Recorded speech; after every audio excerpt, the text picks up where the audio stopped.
সকাল সকাল চায়ের কাপে চুমুক দিতে দিতে হঠাৎ করে মনে হলো যে গাছগুলোকে দেখে আসি। আসলে এই গাছগুলো না আমার প্রাণ হয়ে গিয়েছে। একটু কিছু হলে যদি দেখি যে ঢলে পড়েছে আমার খুব খারাপ লাগে, কিন্তু যখন সকালে উঠে দেখি যে না, গাছগুলো প্রাণবন্ত আছে, আমার নিজের কাছে অনেক বেশি ভালো লাগে। আর সাথে সাথে বাইরের আবহাওয়ার অবস্থাও দেখার একটা বিষয় আছে যে বৃষ্টি পড়বে নাকি রোদ উঠবে। তো আপাতত পক্ষে মনে হচ্ছিল প্রচণ্ড রোদ উঠবে। আসসালামু আলাইকুম, শখের টুকিটাকির আজকের ছোট্ট একটি মিনি ব্লগে সকলকে স্বাগতম। সবাই কেমন আছেন? তো আজকে খুব একটা রান্না ছিল না, আর হঠাৎ করে কেন জানি শাপলা খেতে ইচ্ছা করলো। যদিও এই সিজনে মানে আষাঢ় মাস, এই সময় আসলে শাপলাটা অত বেশি সুস্বাদু লাগে না, কিন্তু তারপরও আমি শাপলা কিনে এনেছি আর কিনে সেটা পরিষ্কার করে নিচ্ছি। আসলে শাপলা ভাজি করব। শাপলা ভাজি না আমার কাছে বেশ ভালোই লাগতেছে ইদানিং। মানে হঠাৎ করে কেন জানি সব কিছুতে পরিবর্তন হচ্ছে। আমি যে খাবারগুলো বা যে সবজিগুলো আগে খেতে চাইতাম না, সেগুলো আজকাল খাচ্ছি। তার মাঝখানে দেখুন জামা কাপড় ভিজিয়ে রেখেছি, আর শাপলা আমি সুন্দর করে কেটে ধুয়ে তুলে দিয়েছি।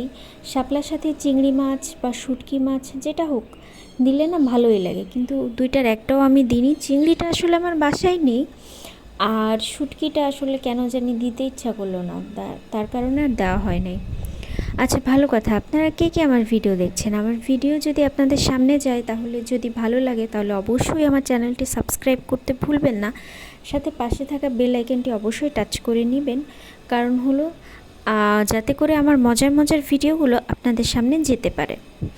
আর আরও যদি বেশি ভালো লাগে তাহলে একটি লাইক এবং একটি কমেন্ট করতে ভুলবেন না, কারণ আপনাদের একটি লাইক এবং একটি কমেন্ট আমার ভিডিওকে অনেক দূরে যেতে সাহায্য করবে। তো তারপর আসলে ওই যে সেদিন যে ইলিশ মাছ নিয়ে এসেছিলো হাজব্যান্ড, সেগুলোই রান্না করছি। সরিষা ইলিশ করব। এই মাছটা আলহামদুলিল্লাহ এত ভালো সুস্বাদু এবং এত ভালো সুঘ্রাণ, মানে ছোট হলে কি হয়েছে, ওই যে আমাদের আঞ্চলিক ভাষায় একটা কথা আছে না, যে জিনেরি হলেও পেরেকের কাজ করে, মানে হলো ছোট পেরেককে আমরা জিনেরি বলি। তো এই মাছটার ব্যাপারেও সেরকম হয়েছিল। তো খুব বেশি মানে সরিষা ইলিশ করতে গেলে এই রেসিপিটা তো আমার আগের ভিডিওতে দেওয়া আছে, তাই ডিটেলস আমি আপনাদের সাথে শেয়ার করলাম না। আর আপনারা কে কীভাবে রান্না করেন সরিষা ইলিশ, সেটা আমার কমেন্ট বক্সে জানাতেই পারেন। তো যাই হোক, রান্না কিন্তু অলমোস্ট কমপ্লিট। আজকে আমি আসলে রান্না কমপ্লিট করে ওই পাশে কাপড় ধুয়ে দেন একটু বাইরে যাব, যার কারণে আর ঘরের কাজ মোটামুটি আমি গুছিয়ে রেখেছি, যার কারণে আমি আসলে খুব একটা করছি না। আর ইদানিং কেন জানি যে সব কিছু মানে টুকটাক করে মোটামুটি আমি চেষ্টা করছি সুন্দর করে করে নেওয়ার। তো এই যে আমার সরিষা ইলিশ রান্না শেষ, এবং সরিষা ইলিশটা মাশাল্লাহ এত ভালো সুস্বাদু হয়েছিল, এত ভালো হয়েছিল খেতে। তো যাই হোক, সরিষা ইলিশের গল্প এখানেই শেষ। তারপর আমি চলে গিয়েছিলাম একটু কাঁচা বাজারে।